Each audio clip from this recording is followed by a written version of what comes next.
आज हम देख रहे हैं सर्वनाम। सर्वनाम नाम के बदले, वाक्य में नाम के बदले जो शब्द आता है उसे सर्वनाम कहते हैं। और सर्वनाम के 6 प्रकार है। सर्वनाम के कितने प्रकार है? 6 प्रकार है।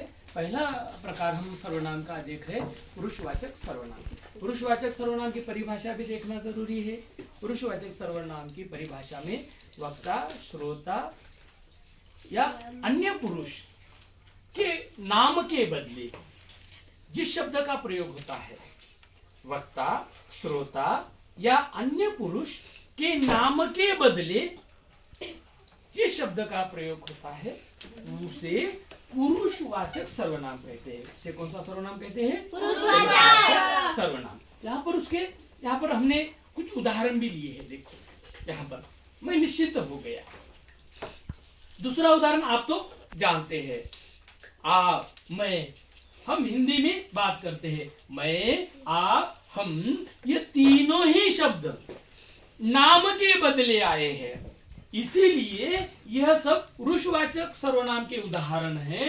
और पुरुषवाचक सर्वनाम में मैं, आप, हम, तू, तुम, यह सब पुरुषवाचक सर्वनाम के कुछ शब्द है।